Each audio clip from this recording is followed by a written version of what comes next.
مرحبا. آخر مرة شفتوني فيها كنا ناقلين جديد على هذا البيت، تتذكروا؟ وهلا حتشوفونا احذروا شو عم ننقل. صار لنا سنة، يعني تخيلوا قطعت سنة كاملة على قد ما اكتئبت بهالبيت.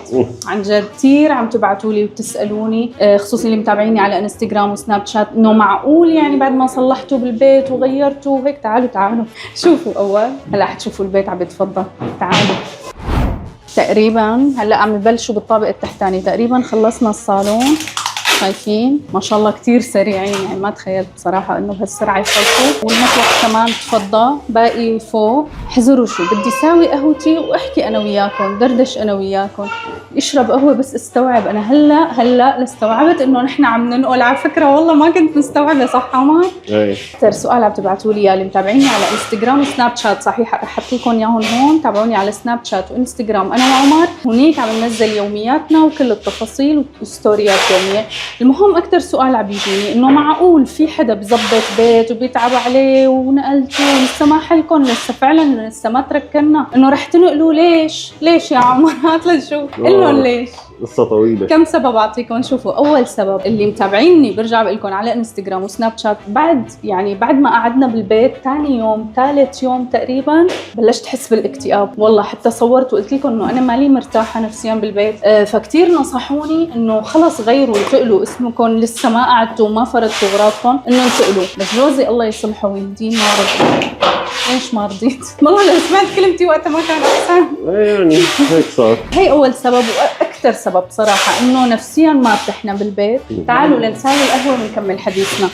السبب الاكبر كمان بصراحه انه هالبيت ما بتفت له شمس نهائيا. مو شايف شيء اسمه شمس بحياته. ايه يعني صح، ما يفت له شمس. هاد البيت نهائيا يعني بتفوت بالضبط عشان ما اظلمه من 7 الصبح ل 8 الصبح عن طرف الباب، بس على الكنبايه اللي على الباب. ورجيهم وين هنيك، يعني عند الشباك شايفين. إيه هيك ايه، بس بيضرب على الكنبايه اللي ناح الباب وبس، اكثر من هيك ما بتوصل. شوفوا يعني هلا مثلا نحن الساعه 12 الظهر طلعوا طبعا هون عتمه، هون اذا منطفي بترفع اصبعتك ما بتشوفها، منطفي الاضويه. هدول نحن ركبناهم. قد ايه بصرف كهرباء، قد ايه حاطين اضاءه، طلعوا بالصالون قد ايه مشغله اضويه ليبين شيء يعني. عرفتوا؟ الثلاثه والاهم انه كله اعطال، كله قديم كثير. يوم ايه يوم لا، يوم ايه يوم لا، نصلح رايح نصلح فايت، تبع المكيفات رايح، تبع الكهرباء جاي. هلكونا والله. هو المفروض الانسان لما بده يأجر بيت يأجره يعني يكون ما فيه اي مشاكل، لانه هو عم ياخذ ايجار اللي بده اياه. فانا والله بعطي بيتي بدون اي مشاكل، ما بعطيه للناس تصلح لي بيتي. بس الحمد لله انه ان شاء الله يا ربي هالمره توفقنا بفيلا غير شكل. تابعوا الفيديو للنهايه لتشوفوها. بس بدها تجهيزات، وعم بعمل هيك ديكورات جديده، عم ساوي دريسنج روم جديده، عم ساوي كذا شغله يعني. المهم هلا اليوم بلشنا نقله نحن، فرح ننقل على يومين. هاي الاولاد فوق، رح ننقل على يومين. فشو عملت؟ خليت هيك ثياب شوي الي شوي، يعني غيارين الي، غيارين للبنات، غيارين لعمر، ثياب المدرسه تبع لونا لانه بكره عندها مدرسه. وتخيلوا الوقت اللي عم ننقل فيه بكره الامتحان، يعني عندها امتحان فاينل اكزام. راح عمر يعبي بنزين هلا للسياره. ليش؟ لانه بدنا نروح على الفيلا الجديده، بدنا يعني هلا بدهم ينقلوا اول دفعه، فبدنا نشوف نقول لهم وين يحطوا كل شيء. وكمان بدي اصور لكم اياها. حذروا شو هالمره، لانه تعب قلبي من نقلات، والله العظيم تعبت. لو تعرفوا انا كم مره تنقلت بحياتي من لما طلعنا من سوريا. المهم فهالمره جبنا شركه ما بدي اقرب على شيء، خلص ما شاء الله عليهم، يعني دغري هن بيضبوا الاغراض مثل ما هن وبنقلوهم للمكان الجديد وبحطوا بنفس المكان اللي كان فيه. وشو وكمان جبت شركة تنظيف. يعني هي حلاوة دبي بصراحة، انه عن جد في رفاهية. يعني في شركة تنظيف تيجي تنظف، في شركة تيجي تنقل، في شركة تيجي ترتب. تخيلوا حتى الثياب مثلا يعلقوها، يحطوا اورجنايزرات، يفصلوا لكم كل شيء. هذا الشيء ما بتلاقوه بمكان تاني بصراحة. يا الله ريحة القهوة اللي بتصبرني انا. شايفين؟ بالعادة بصراحة أنا بساويها بمي باردة على البارد، فبيطلع وشي كتير، بتطلع هاي الرغوة كتيرة. بس جوزي ما عاد عنده صبر، ما عاد خلاني ساويها على البارد، بده دغري كل شي بده إياه بسرعة. فصرت ساويها بمي مغلية، يعني بيطلع كمان وش، بس مو مثل لما تتساوى على البارد. عن جد القهوة هي اللي بتصبرني، تخليني هيك. بتعرفوا استراحة المحارب، أنا باخد استراحة المحارب وبقعد بشرب قهوة عشان استوعب اللي أنا فيه. شايفين هيك ببلش بيطلع الوجه. ليش بحط الفناجين هيك جنبي؟ لأنه بشيل من هذا الوجه هيك كل ما يطلع بشيل، شايفين؟ وبحط هون بالفناجين. شوفوا ما شاء الله قد ايه طلع وجه، تقريبا ربع الفنجان. يا الله ما أحلى هالريحة. حاجته صب القهوة، لحق اشرب لي شفتين قبل ما يجي عمر، لأنه بس يجي لازم نطلع بكمل قهوتي بالسيارة. أوه الله، كيف بدي اشرب هلا؟ هي ما شاء الله تعبت كثير. كبت القهوة. بسم الله. اجا عمر لاركض. لا حصبهم كاسات كرتون ونروح يلا.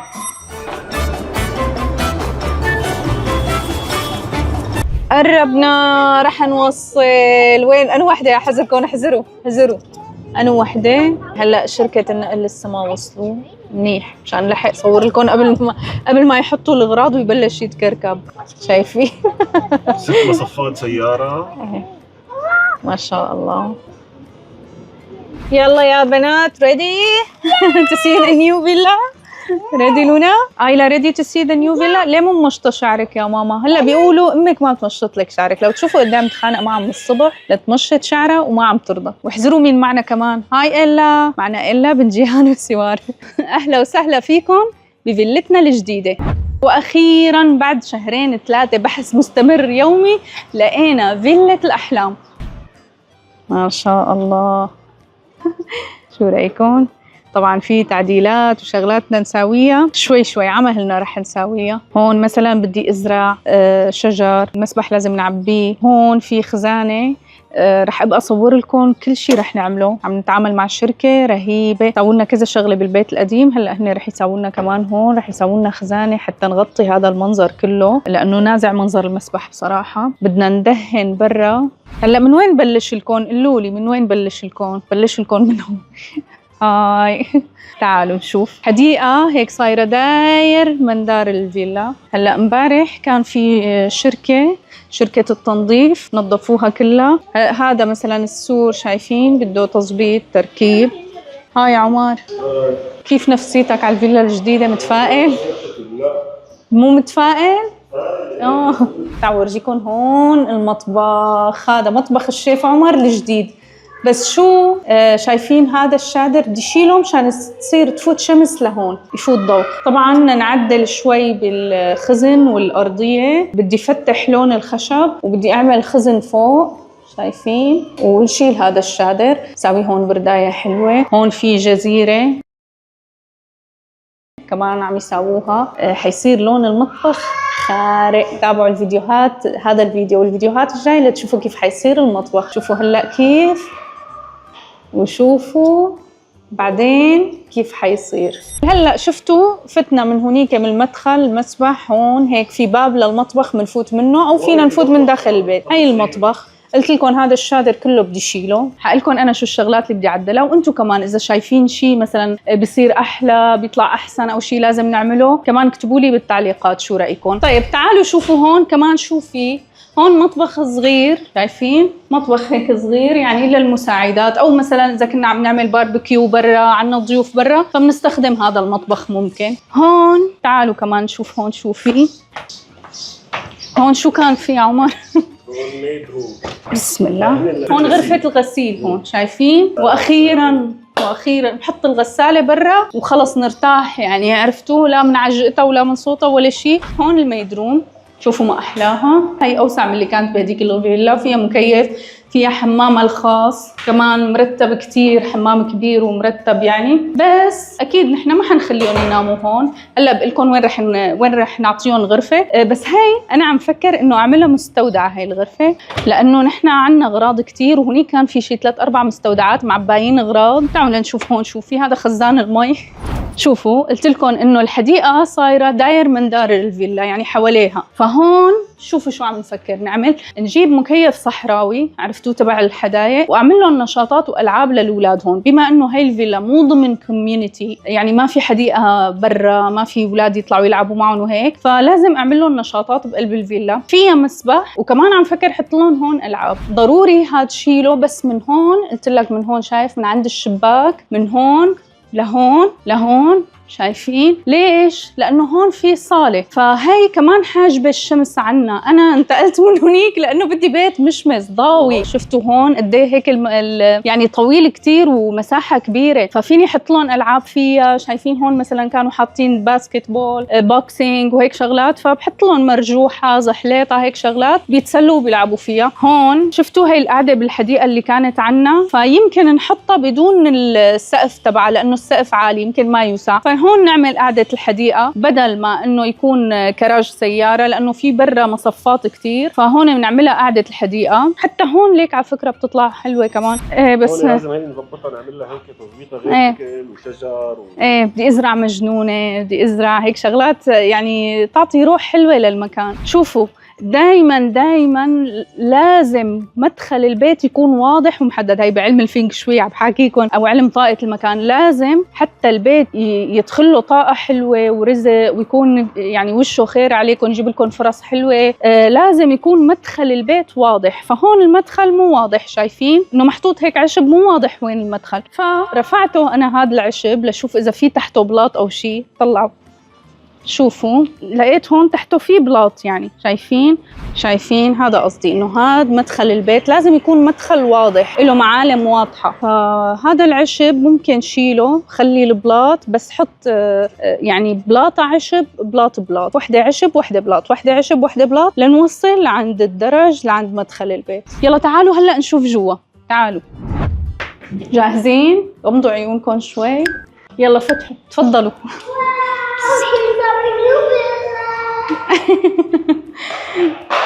بسم الله الرحمن الرحيم. هون رح يكون الصالون، شوفوا شايفين هدول علب الكهرباء وهيك بدي غطيهم بشي، فهذا الحيط كله رح يكون حيط التي في يونت، فهون رح يعملوا لي هيك خزانه تغطي او ديكور كامل للحيط، منه بيغطي هذا المنظر هدول العلب، ومنه حيكون ديكور هيك مودرن للتي في يونت. كثير متحمسه لورجيكم كيف رح يكون بعد التجهيزات وبعد التصليحات. هون عم فكر هالمره انه اعمل ديكور مودرن، احط هيك كنبايات زاويه يعني، وهون ممكن اعمل هيك قعده حلوه مثلا كرسيين وطاوله على الشباك شايفين، والاطلاله على المسبح شايفين ما احلاها.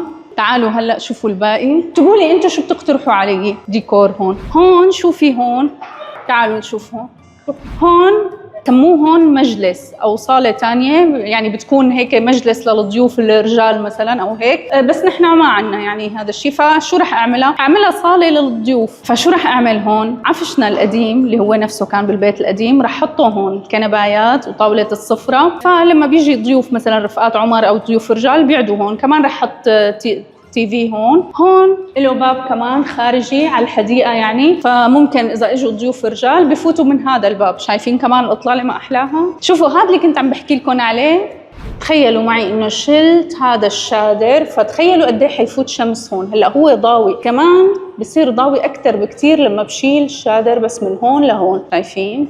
تعالوا نشوف هلا هون شو في. هون بدي احط هيك خزانه ممكن للبشاكير او شيء، وهون الحمام للضيوف اللي هو حمام المجلس كمان كتير مرتب وحلو، كله البيت جديد ما شاء الله. وهون انا ما بعرف يعني ليش بيعملوا كتير حمامات كتير. انا بصراحه انه لما يكون شيء ملك يعني مستحيل اعمل هيك، يعني بعمل 3 أو 4 حمامات ماكسيموم مو اكثر. هذا حمام للمجلس، ايه هذا حمام للمجلس، هذا حمام لاهل البيت يعني للصالون. شايفين؟ وين هاي بالمطبخ وين بدي يكون؟ وين بدك تلاقيني؟ مطبخ الشيخ عمر الجديد. اكبر من هداك. اول شغله بدنا نعزز الاضاءه، نركب اجهزه الاضاءه تبعنا وممكن نزيد لانه المساحه واسعه. 2 نركب جزيره هون يكون التوب تبعها مثل هذا اللي هو بسموه شبيه رخام او شيء هيك ابيض، يعني ما عاد نعمل اللون الخشبي، هدول حنغير لونهم، يعني حنجدد خلص، حنطلع من النمط اللي كنا عم نعمله. الغاز حيكون هون، جلايه هون، بدنا نجيب جلايه بعدين، براد هون، وعندنا هالمساحه هي كمان شايفين مساحة حلوة. عم فكر جيب براد صغير كمان حطه هون، ما بعرف براد قديش ارتفاعه يزبط يقعد هون، وهون مخزن. الفرق هون البيت كله سقفه عالي، يعني هنيك السقف واطي والسقف تعبان وبنشي مي وكله مشاكل. هاي الشقفة بدنا نشيلها مشان تدخل الضوء لهون، مشان يصير يفوت عليه ضوء طبيعي. يعني نحن اليوم بدنا بيهمنا المطبخ يكون يدخل له ضوء طبيعي، بدنا نصور بالنهار. الضوء الطبيعي يا جماعة أحلى من الإضاءة، دائما بيكون الضوء الطبيعي هو الافضل. هون هي كانت عم تقول لكم نور على غرفه المساعدات هذيك انه ما حيقعدوا. سلام، شو رايكم غرفه المساعدات هذيك نقعدكم فيها؟ والله ظريفه. هون هلو، هون هلو. هي غرفه لسلام وهايمي، خزانه، حمام خاص فيهم مع بانيو. بدنا نعمل شغله اللي هي نحط هون شايفه مثل بروجيكتور او شاشه عرض، تمام؟ تشغلي هالمسبح ويضوي وتعملي قاعده هون سهره سينما، شاشه كبيره هنيك بالصدر، بنظبط الحيط نعمل له شاشه كبيره، وهون بتعدي، وهون بدنا نسكره اساسا، هذا مكان الفلتر بدنا نسكره هيك بطريقه مرتبه. كل الفيلا مضاءه من برا، كلها مركب لها اضاءه وشكلهم حلو ومرتب يعني. طب تعال بقى هلا نورجيهم الطابق الفوقاني. يلا شوفوا هون، هذا كتير حبيت انه في شباك هون، ليش؟ عشان يدخل الضوء، حتى الدرج ما يكون معتم، يعني تخيلوا ما شاء الله. هون في طريقه كثير حلوه ومرتبه. ايه هذا الدرج فيه اضاءه مخفيه، فيه شرايط قصدي موصل كهرباء، بس لازم ان احنا نساوي له اناره مخفيه.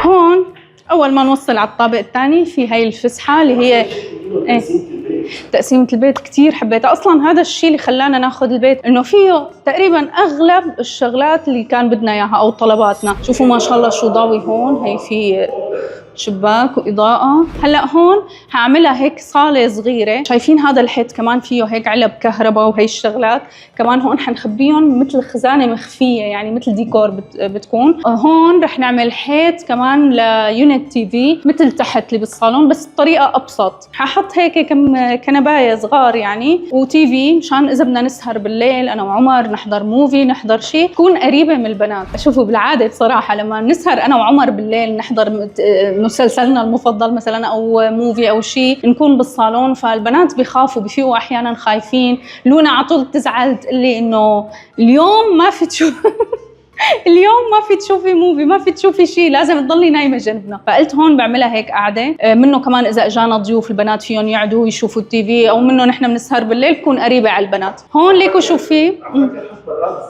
والله بدي اقول لك، والله عن جد خطرت لي. ايه هون هيك مثل كوفي كورنر يعني لهذا الطابق. بدي احط ماكينه قهوه، حتى هذا اللون بدي غيره بصراحه، اعمل له كفرنج هذا يكون قريب على لون الكنبايات والديكور اللي رح اعمله هون. هلا نفوت اول شيء على هي الغرفه. لا مو هي، استنى، هي تفضلوا. هي الغرفه شو رح تكون؟ هي بس سبحان الله نفس تخت لونا.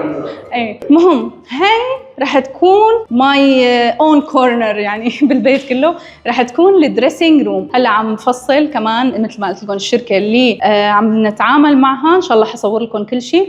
عم يفصلوا لي هيك خزن داير من دار، وهون بدي اعمل الميك اب الشوفونير يعني للميك اب دريسر.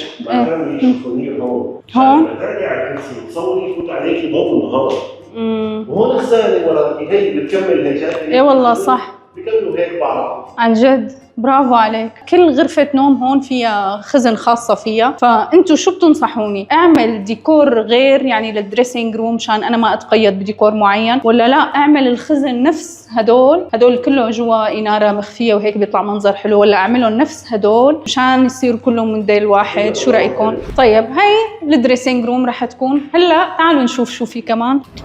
الحلاوة انه احنا طلعنا من على الدرج، ايه فتنا لهون عندكم فسحه هون صالة صغيرة، ومن القعدة بتروحوا لغرفة 2 3 4. ايوه مفهوم يعني. طبعا الليل بنوصل، طبعا بتكون 4 سيارات يعني، بس هلا هي اول سيارة شفتوها؟ ايه والله وصل هيك هي وصلوا ليكو شفتوا هاي الإطلالة؟ قولوا لي كيف ازرعها؟ حابة ازرعها كلها سويها خضار، شو رأيكم؟ فيني ممنوع يا ترى ولا مسموح؟ تعالوا هلا نشوف هاي الغرفة. هلا شفتوا هذا الدرج، هونيك دريسنج روم، ثاني وحدة، هون مقابلها بالضبط. شو راح تكون هي؟ حذركم، تفضلوا. هون عندنا كمان خزن وحمام. تعالوا شوفوا شوفوا ما أحلى هالإطلالة. هون في برندة طبعاً، بس اكيد رح اقفلها. ليش؟ هي رح تكون غرفه البنات. شوفوا ما شاء الله قد ايه واسعه، فممكن احط تخت لونا وتخت ايلا هون، وممكن احط بس تخت لونا وتخت ايلا حطه بغرفه ثانيه اللي هي بيعملها غرفه العاب وهيك. فانتم اكتبوا لي شو رايكم. هلا نطلع من غرفه البنات، تعالوا اصور لكم انا عمر بده ينزل يشوف تبعت الفرش. هلا هون شو هاي يا حذركم، هاي غرفتنا انا وعمر. شوفوا ما شاء الله، شايفين كمان إلها برندة نقعد انا وعمر هون. حبينا نقعد برا هيك مثلا، شايفين كمان بتطل على المسبح. شايفين ما احلى اطلالتها، وضاويه كتير وشرحه كتير ما شاء الله. كمان هون في هيك خزانه كبيره دريسنج، والحمام كمان مع بانيو، حمام كبير يعني. شايفين كتير حبيتها كتير. هلا بس نطلع من غرفتي. هلا قلت لكم هي الدريسينج، هي غرفة البنات، هي غرفتنا انا وعمر، باقي هي الغرفة هي بدكم تساعدوني فيها. شوفوا كمان هي غرفة كبيرة كتير، بس ما لها كتير ضاوية يعني. فشو رح اعملها هي الغرفة؟ فيها خزانة كمان نفس الشيء، كمان فيها حمام خاص.